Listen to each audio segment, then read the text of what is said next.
Is Yawah Awolowo. I am in the Kennebish, Cuba. I'm in Kennebish area. This is the Kennebish community of Cuba, Alabama, um, Sumter County. Yeah. Vegan living has been one of my most rewarding things. It allowed me to travel and you know, in 2019, I had the opportunity to be India Irie's personal chef and travel with her really on the doing 26 shows on the East Coast. So that was my latest thing. That was very beautiful because she's a vegan also, and that was very rewarding. Making her almond milk with blueberries and cardamom in it, so she enjoyed that. So I don't know. Do you feel like is the connectedness you have to the whole process kind of helps you listen to the food better? Maybe? Yes, definitely so. Nice. Even so, it's a food is a spiritual thing. That's what we have to feed our structures in order for us to live. So you always want to make sure you're in a good frame of mind with preparation, with intentional. Be intentional when you touch it. Be intentional.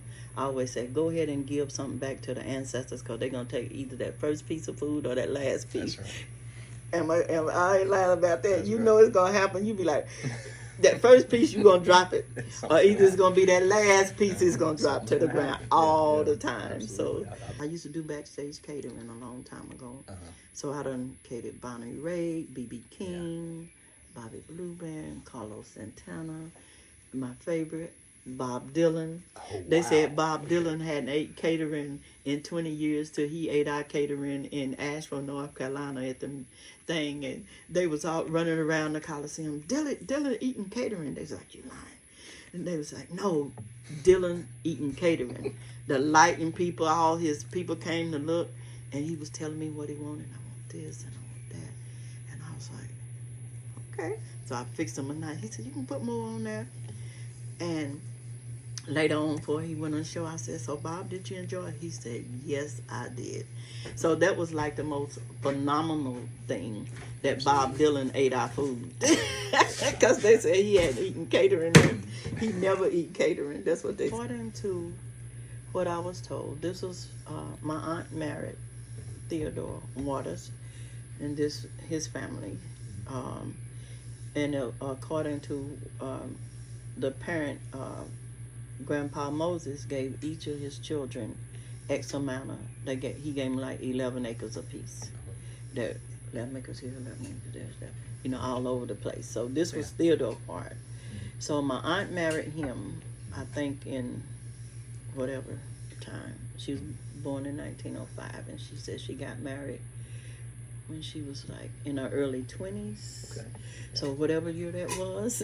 Yeah, 20, 30 years. Whatever. And she said before she could get married, her mother told her, you got to at least make 5 quilts. Okay. She said, so when you get to 5, so Theodore came and asked Grandpa, Papa Jake as we call him, and Grandma Julianne, about Mahala. And so they said, we'll let you know. So she said she had to quilt 5 quilts before she could answer him. So and she had a trunk. She said Papa had went to Florida or somewhere. It seemed that Papa Jake, being a Blackfoot, he used to be in Florida also, and sometime in South Carolina. So I don't know if that's, as a Blackfoot Native American, that's where he came. But anyway, he said, Gal, he said, Gal, you got them quilts done? And she said, yeah, Papa, I got all my quilts done. So they folded them up, tied them with string, and packed them up all nice. So when Theodore came back to see what the answer was, he said, well, what you got, Theodore? He said, well, I got land. He said, and I'm planning on buying some more. And they said, well, okay. So, of course, they came up and did the family, you know, met the family and whatever. So they got married. And this house only had 2 rooms in it. She said when they first moved in it. And, no, 3 rooms. It's an L shape. Yeah, it was 3. 1, 2, 3.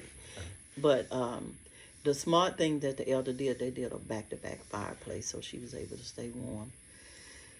So they planted, as I was saying, all of this was farmland. We had, right here where we sitting right now, actually was a cotton field. Okay. And a fig orchard. We had fig trees. And when I say all day, I mean from early morning to noon. You know, you stop at noon and go back around about 2 because it'd be too hot. Mm-hmm. And we was up there chopping the corn, and he was like, Captain Maher, your corn is down. And we'll fall on the ground laughing. And so my dear was planting, she was plowing, throwing the dirt to the corn. We were thinning. So she was way down there, and we way up here because we was way ahead of her. And so we'll chop some more corn down. Too many. Captain Maher, your corn is down. About in a few seconds, she said, y'all chop down some more of that corn. We said, we don't know how she got to us like that because she was way down there. Next thing I know, I guess because we were laying on the ground falling out laughing. She said, y'all chop down some more of that corn. We're going to see what's going to happen. So that's my fun memory of thinning corn. And the farm was very, our cotton was our cash crop. Mm-hmm. So we had to plant the cotton. I learned how to use the planter to plant the cotton. And then I learned how to chop the cotton. And then that second thing, you got chopping and lay by with the hoe, whatever you do. I can't remember everything nowadays, but all 3 of them steps. Mm-hmm. And then you leave it alone. And it was such a beautiful thing that this melon used to come up called a guinea nut. Okay. And this was a melon that looked like a gourd. I've heard of these, but I've never seen one. No, the seed is so rare that nobody around here at this particular time have the seeds anywhere.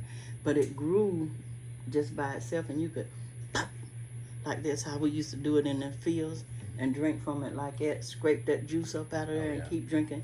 So people, when I moved to the city, people was like, oh, you poor. You was poor. And I was like, no, we wasn't poor.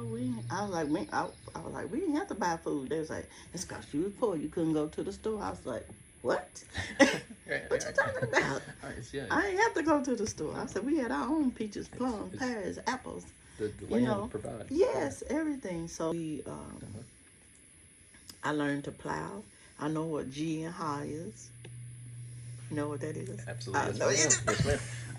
I was in Brazil, and I got offered a job in Brazil, and I was like, yes, I'm going to stay. I'm going to stay in Brazil. And man, I had a dream. My aunt came to me in that dream, and she said, I need you to do what you say you was going to do. And it was so real. She said, I'm tired of walking this land. I've been walking this land, waiting on you. And I'm just so tired of it. So it woke me up out of my sleep, and I just said, I can't take the job no more. I came back in 2004. I began to just kind of nibbling here and there and planting little stuff. And so he came with me one year. We just threw some seeds down and came back. We had them big old cantaloupes. and the rat had ate the bottom. The rat had left the cantaloupe in the field. He went up under the cantaloupe. You get ready to pick that and you get ready to pick it up. It just said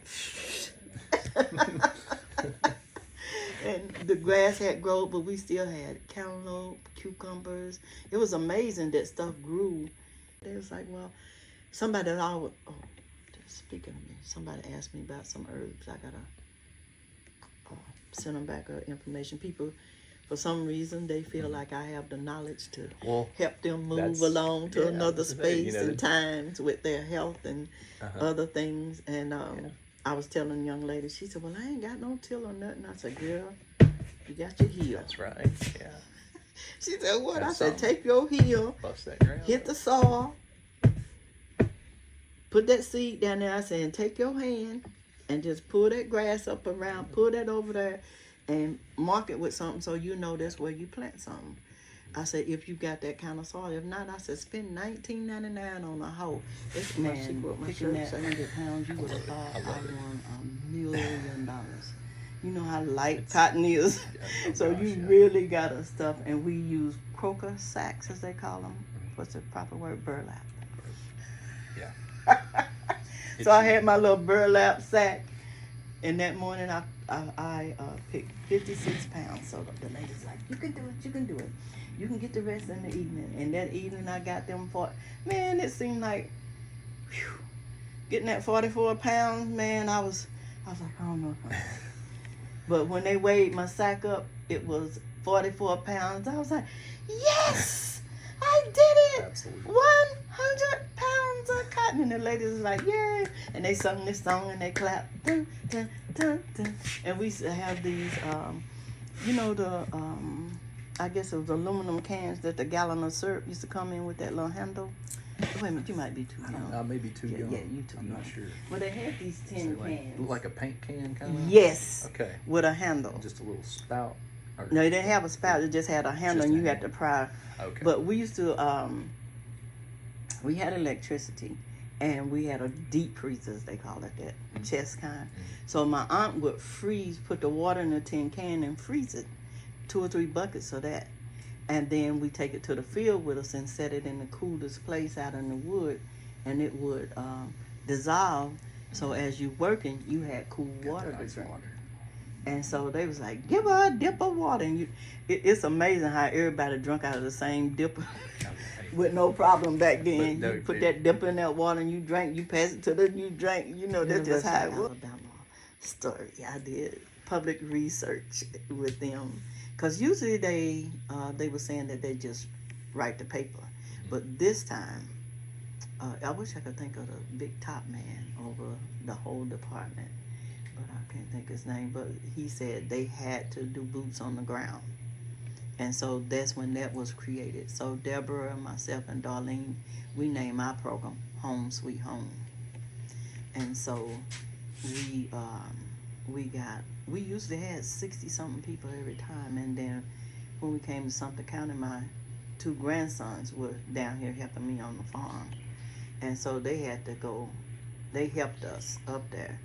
They didn't know they was going to get paid. And when they got paid, Dr. Noel gave them money a piece. They was like, we getting paid? She said, yes, and I'll see y'all tomorrow. Because it was like Friday, Thursday and Friday. And then the next week, it's the same thing, Thursday and Friday. So we did it 3 weeks in a row.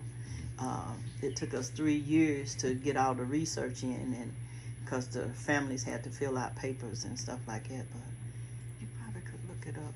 I don't know if the whole program was named, but I know our program was Home Sweet Home, University of Alabama.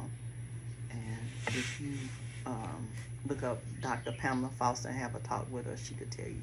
Or Dr. Linda Knoll, because Linda teaches nutrition. That's what this brother kept correcting me. Yawah, he was running behind. It's not dirt. What you do with dirt, Yawah? You wash it away. He said, but soil gives you life. So don't keep saying dirt around me. And he told some of the other guys that built this, he said, quit saying it's dirt. It's soil. It's health.